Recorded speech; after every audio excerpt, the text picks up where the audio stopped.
అందరికీ నమస్కారం.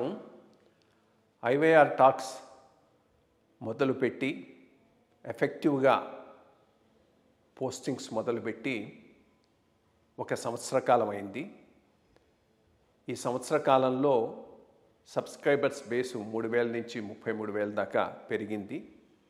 ఐవైఆర్ టాక్స్ను ఆదరిస్తున్న మీ అందరికీ నా ధన్యవాదాలు. భవిష్యత్తులో కూడా ఇదే రకంగా ఐవైఆర్ టాక్స్ని మీరు ఆదరిస్తారని ఆశిస్తూ ఉన్నాను. Thank you.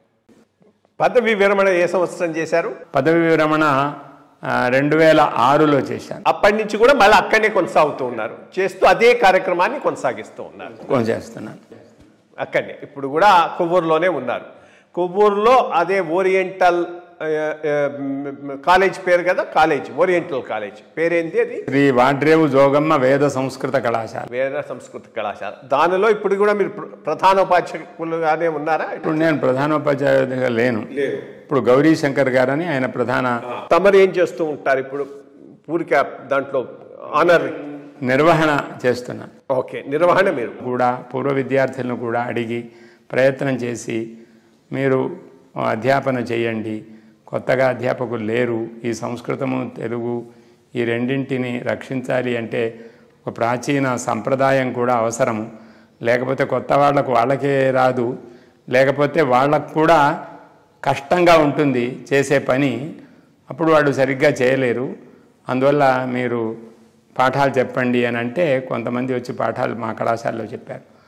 దీనికి ఎవరు మిగతా చోట్లలో ఎవరు కూడా చదివిన విద్యార్థులతో పాఠాలు చెప్పించడం అనే పని జరగలేదు ఎక్కడ. అయినా కొంతమంది చెప్పిన అధ్యాపకులు కూడా వాళ్ళకు వృద్ధత్వంతో మిగతా కారణాల చేత వారు కూడా చెప్పలేకపోవడం జరిగింది. యువకులకు వృద్ధులకు కొన్ని చోట్లలో కొన్ని కళాశాలల్లో సామరస్యం అనేది లేక, వైరుధ్యం ఉండడం వల్ల, సామరస్యం లేకపోవడం వల్ల కూడా కొన్ని కళాశాలలు మూతపడిపోయినాయి. తర్వాత ఇప్పుడు 5 మాత్రమే మిగిలినట్టున్నాయి సంస్కృత కళాశాలలు, మిగతా లేవు. అందులో మా కళాశాల కూడా ఒకటి.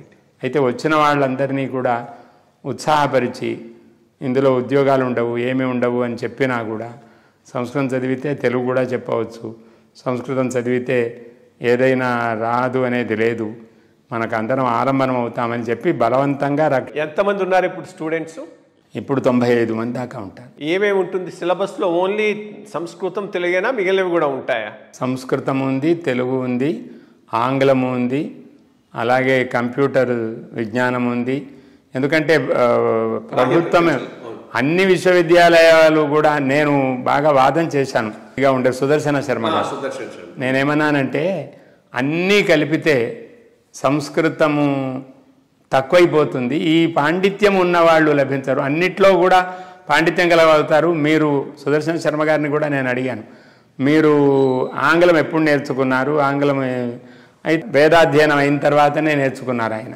మీరు వేదాధ్యయనం అయిన తర్వాత ఒక 2 సంవత్సరంలోనే మీరు పరీక్షలకు ఉత్తీర్ణులు అయ్యారు. సంగణకము, కంప్యూటర్ ఇదంతా కూడా మీరు అప్పుడు నాకు రాకపోయేది, ఇదంతా కూడా మీరు నడిపిస్తున్నారు కదా. ఇంత వ్యవహారం చేసే శక్తి దేనివల్ల వచ్చింది? ఉత్సాహం వల్ల వస్తుంది తప్ప, యంత్రాలను పరిష్కరించే శక్తి ఉత్సాహం వల్ల వస్తుంది తప్ప అది దాన్ని నేర్చుకోవాల్సినటువంటి అవసరం లేదు. వేద పండితులంతా కూడా ఈ కంప్యూటర్ ఇదంతా కూడా వాడుతున్నారు ఇప్పుడు, దానికి ఎక్కడి నుంచి వచ్చింది? వాళ్ళంతా చదువుకోలేదు. కాబట్టి ఇవంతా అక్కర్లేదు, మీరు ఎక్కువ సంస్కృతం చదివేటట్టుగా పాఠ్య గ్రంథాలు మార్పించండి అంటే యూనివర్సిటీ యూజీసీకి అనుబంధించిన కళాశాల మీది. యూజీసీ వాళ్ళు ఆంగ్లము లేకపోతే ఇది లేకపోతే అంగీకరించరు అని అన్నారు. అయితే నేను వాదన చేశాను, అలా సంస్కృత కళాశాలను యూజీసీ పరిగణనలో చేసినప్పుడు ఇక్కడ ఆంగ్లం లేదు, ఇప్పుడు ప్రత్యేకించి ఆంగ్లం ఎందుకు పెట్టాలి? లేదా ఆంగ్లము చరిత్ర ఇవన్నీ ఉండడం వల్ల వీళ్లకు ఒక దాని మీద పూర్తి నిష్ఠ కలగదు. అందువల్ల మీరు ఏం చేస్తారు, ఇది వద్దు, కేవలం ఇది పెట్టండి, ఒకసారి చూడండి అంటే ఆయన నాతో కూడా చివరికి నేను అన్న వాదనలో ఆయన ఒక మాట అన్నారు, నిజమే ఏదో రకంగా 5 విషయాలు 6 విషయాలు నేర్చుకోవాలనే ఉంది యూజీసీలో కూడా. ఆంగ్లమే తప్పనిసరి అని లేదు. అయితే మీరు ఆంగ్లం తీసేసేయండి, ఆంగ్లం తీసేస్తే ఎలాగా అని ఆయన మనస్సుతో ఆయన ఇలా మొత్తం మీద 1980 నుంచి 76 నుంచి కూడా కొన్ని ఆంగ్లం పెట్టాలి, అలాగే సోషల్ స్టడీస్ పెట్టాలి అనేటువంటి ఒక ఉద్యమం ఓరియంటల్ కళాశాలల్లో సాగుతోంది. ఇప్పుడు ఏమున్నాయి? ఇప్పుడున్న సబ్జెక్ట్ ఏమేమో ఇప్పుడు మీరు కొవ్వూరు ఓరియంటల్ కాలేజీలో సంస్కృతంతో పాటు ఇంకేమేమి టీచ్ చేస్తారు? సంస్కృతంతో పాటు తెలుగు ఉంది, తర్వాత ఆంగ్లం ఉంది, కంప్యూటర్ ఉంది, తర్వాత పర్యావరణ శిక్షణం ఒకటి ఉంది. ఇప్పుడు ఇంటర్న్షిప్ అనేది ఇంకొకటి కొత్తగా వచ్చింది. ఈ ఇంటర్న్షిప్ వల్ల ముందు విద్యార్థులంతా కూడా జీవనాన్వేషణ, లోకాన్వేషణ ఇది పెద్దగా జరుగుతుంది. కానీ ముఖ్యంగా సంస్కృతానికి, తెలుగుకు అందరు బయటికి వెళ్ళాలి, సంస్కృతంలో రాయనక్కర్లేదు. ఆంగ్లానికి సంస్కృతంలో రాయనక్కర్లేదు. సంస్కృతాన్ని అయితే ఆంగ్లంలో రాయొచ్చు, కానీ అలా లోకో చేశారు. కానీ ఆంగ్లాన్ని సంస్కృతంలో రాయడానికి లోకో చేయలేదు. నేను మాత్రం మొదట చరిత్ర పెట్టినప్పుడు నేను సంస్కృతంలోనే చరిత్ర చెప్పాను పిల్లలకు. పెడితే విశ్వవిద్యాలయం వారు దిగి వచ్చి సంస్కృతము చరిత్ర ప్రశ్నపత్రము 3 భాషల్లో ఇవ్వడం మొదలుపెట్టారు వాళ్ళు. తెలుగులో, సంస్కృతంలో, ఆంగ్లంలో. అలా ఇంత అవకాశం ఇచ్చారు. మనము సంస్కృతాన్ని పోగొట్టుకోకూడదు అంటే తర్వాత పదవి విరమణ తర్వాత అందరూ అంత గట్టిగా దార్ఢ్యంతో వాడు వ్యవహరించలేదు. అందువల్ల సంస్కృతంలో ప్రశ్నపత్రం ఇవ్వడం కూడా మానేశారు, వీళ్ళు రాయడం కూడా మానేసేశారు. ఈ విధంగా మొత్తం మీద అలా ఒక ఉద్యమము దైవికంగా సాగింది. దానివల్ల అప్పుడు ఈ సుదర్శన శర్మ గారు ఆయన నేను చెప్పాను, మీరు అంటే ఉంది అని ఒప్పుకున్నారు, కానీ ఆంగ్లమును లేకపోతే కుదరదు, మిగతా సభ్యులంతా ఒప్పుకోవడం లేదు, మీరొక్కరే గట్టిగా అడుగుతున్నారు అని నా వాదం అక్కడ ఆపు చేశారు, స్తబ్దన చేశారు, తగ్గించారు. సో దాంతోపాటు ఇప్పుడు సంస్కృతంతో పాటు ఆంగ్లము, కొన్ని కంప్యూటరు, పర్యావరణం వీటి మీద జరుగుతూ ఉంటుంది. చరిత్ర ఉంది, మ్యాథమెటిక్స్, సైన్స్ అవి కూడా ఉన్నాయి, అవి లేవు. ఓకే, ఇది మీకు బాగా నచ్చిన సంస్కృత కావ్యంలోని ఏదైనా ఒక శ్లోకం కానీ చెప్పి వివరించండి, మీకు నచ్చింది బాగా. అది శంకుంతలం కావచ్చు, ఇంకేదైనా కావచ్చు, కాళిదాసుది కావచ్చు, ఎవరిదైనా కావచ్చు. అహం సంస్కృతేన వదామి, ఏతావత్పర్యంతం తెలుగు భాషయా అహం ఉక్తవాన్, కేవలం పరిచయార్థం. కింటు సంస్కృతం సర్వేషాం, సంస్కృతం సర్వత్ర భవేదితి అస్మాకం సంస్కృత భారత్యాః అపి అహం కర్ణాటక, త్రిలింగాణ, ఆంధ్రాణం అధ్యక్షः, క్షేత్ర అధ్యక్షः. అతः అస్మాకం సర్వేషామపి ఏకమేవ లక్ష్యం సంస్కృతేన పాఠనం, సంస్కృతేన జీవనం, సంస్కృతేన వ్యవహరణం అస్తి చేత్ సంస్కృతం సమీపే భవతి. यदि संस्कृतेन व्यवहारः न भवति तर्हि संस्कृतं दूरे दूरे एव भवति. अतः बलात् श्रोतव्यम्. आङ्ग्लभाषां बलात् श्रावितवन्तः इदानीम् आङ्ग्लभाषा एव राज्यं करोति. एवमेव संस्कृतभाषायाः बलात् श्रवणेनैव बलात् अवगमनं भवति, बलात् अर्थज्ञानं भवति, बलात् कार्यं भवति. अतः संस्कृतभाषायाः अपि बलात् प्रेषणमेव धर्मः. धर्मः इत्युक्ते बलात् यत् शिक्ष्यते सः एव धर्मः. తెలుగులో కూడా దాన్ని ఎక్స్ప్లెయిన్ చేయాలి, ఎవరికి తెలియదు. ఏదైనా మనకు సంస్కృతం అనేది రావాలి అంటే అది కఠినం కాదు. తెలుగు మనకు ఎలా వచ్చింది, అదేవిధంగా సంస్కృతం వస్తుంది. బలవంతంగా వినిపిస్తే భాష వస్తుంది. బలవంతంగా తల్లి వినిపించకపోతే భాష ఎలా వస్తుంది? అందువల్ల వినిపించడానికి పిల్లవానికి ఇష్టమా, వాళ్ళకి ఇష్టమా, వీళ్ళకి ఇష్టమా కాదు, వినిపించడానికి బలవంతంగా అనాలి. బలవంతంగా అంటే బలవంతంగా వస్తుంది. కాబట్టి సంస్కృతం కఠినం నాస్తి, సంస్కృతం సరళం, సరళమితి నిరూపయితుం వయం సంస్కృతేన సంభాషణం కుర్మః. అత్ర అహం మమ సర్వకావ్యాన్యపి ఇష్టాని, యత్కించిదపి కావ్యమిష్టం, యత్కించిత్ సర్వమపి ఇష్టం, కింటు యత్కించిత్ స్వీకరణీయమితి కృత్వా అహం ఇదానీం కాళిదాసస్యైవ ఏకం శ్లోకం అహం లఘుశ్లోకం ఏకం మహాశ్లోకమపి శ్రావయామి. ప్రథమం లఘుశ్లోకం.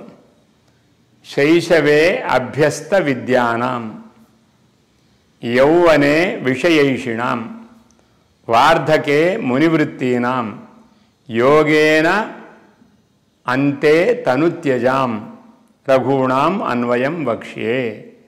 ఇది కాళిదాసస్య ఏకః శ్లోకः. రఘూణాం అన్వయం వక్ష్యే. రఘుమహారాజ వంశీయుల చరిత్రను నేను చెబుతాను. వాళ్ళు ఎలాంటి వారు? ఒక ఉదాహరణ చెప్పారు. అదేమిటంటే శైశవే అభ్యస్త విద్యానాం. శైశవం, శైశవం అనంటే చదువుకునే ప్రాయం. అభ్యస్త విద్యానాం శైశవే శిశుదశాయాం విద్యాభ్యాస కర్తవ్య. శిశుదశ అతిక్రమణానంతరం విద్యా ప్రాప్తుం న శక్యతే. యౌవనే విషయైషిణాం, యౌవనే విషయ సంపాదనం కర్తవ్యం. వార్ధకే మునివృత్తీనాం, వృద్ధత్వదశాయాం మౌనం కర్తవ్యం. యోగేన అంతే తనుత్యజాం, చరమ దశాయాం యోగ ద్వారా శరీరం త్యజామః. ఇది చత్వారి మానవ జీవన వ్యవస్థా నిర్ణాయకం శ్లోకం రచితవాన్. ఇది రఘువంశ కావ్యంలో ఉండే ఒక చక్కని శ్లోకం. ఏ పనులు చేయాలి మానవ జీవితంలో అందరికి కూడా, ఏ కాలంలో వాళ్ళకైనా కూడా ఒక పరిపాలించదగినటువంటి ఒక సామాజికమైన నియమం. అదేమిటంటే శైశవే అభ్యస్త విద్యానం. సో ఇది ఇది ఇది ఇది మీకు బాగా నచ్చింది. రఘువంశంలో కాళిదాసు శ్లోకం మీకు బాగా నచ్చిన శ్లోకం. Thank you. ఎందుకంటే ఒక జీవనానికి అందరికీ అన్ని కాలాలలో ఉపయోగపడేటువంటి సూక్తిని ఇచ్చారు వారు. కాబట్టి యోగేన, రోగముతో మాత్రం మనం మరణించవద్దు. యవనే విశేషణం అంటే విషయాలను పొందాలి, అనుభవించాలి, బాధ్యత తీసుకోవాలని అర్థం. తర్వాత వార్ధకే మునివృత్తి అయినామంటే పిల్లలకు బాధ్యత ఇచ్చి తనకు వచ్చిన విషయం అంతా చెబుతూ ఉండాలి, దాని ప్రయోగం చేయాలి. మౌనవృత్తం అంటే మాట్లాడకపోవడం అని కూడా కాదు, అడిగించి మనం సమాధానం చెప్పవలసిన బాధ్యత ఉంది. మౌనంగా ఉండి లోపల కుమిలిపోవడం కాదు, మౌనంగా ఉండి ఆనందాన్ని అనుభవించడం కావాలి. కాబట్టి ఎవరికి రోగం లేకుండా మన జీవితం సాగుతుంది. రోగము లేని జీవితమును సాధించడం అనేది మనకే సాధ్యమవుతుంది, భారతీయులకే. ఎందుకంటే ఇప్పటికి కూడా ఈ విశ్వాసాలు ఉన్నాయి కాబట్టి రోగేణ అంతే తనుత్యజాం రఘూణాం వంశః, యోగేన అంతే తనుత్యజాం రఘూణాం వంశః. అది ఎప్పుడు ఎవరికి కూడా అవసరమవుతుంది. ఇప్పుడు మళ్ళీ మన ధర్మాన్ని మార్చుకోవాలనే దృష్టిలో అది నాకు చాలా ఇష్టం. Thank you. ఇది ఈరోజు మనం దోర్బల ప్రభాకర శాస్త్రి గారితో ముఖాముఖి.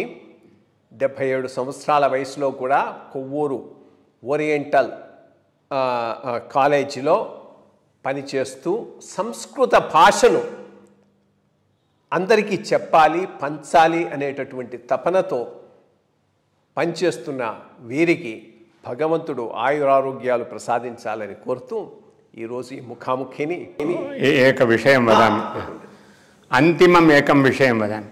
మమ ఆరోగ్యస్య రహస్యం కిమిత్యుక్తే అహం వైద్యశాలాం నగచ్చామీతి మనసా నిశ్చయం కృతవాన్. మమ అశక్తతా యదా భవతి తదా పుత్రాः పుత్ర్యः వా అన్యే వా జనాः గృహీత్వా గచ్చन्ति వా న జానామి. అహం తు వైద్యశాలాయాం గంతుం నేచ్చామి, శస్త్రచికిత్సామపి ప్రాప్తుం నేచ్చామి. మమ బాలకానాం పాఠనేన ఆరోగ్యం భవతి, యువతీనాం యువకానాం పాఠనేన ఆరోగ్యం భవతి, లఘు శిశూనాం పాఠనేనాపి అహం ఆరోగ్యం ప్రాప్నోమి, వృద్ధానాం పాఠనేనాపి ఆనందం ప్రాప్నోమి. మమ ఆనందస్య కారణం ఆరోగ్యస్య సాధనం కేవలం సంస్కృత ప్రచార ఏవ, అన్యత్ కిమపి నాస్తి. తెలుగులో కూడా చెప్పేయండి.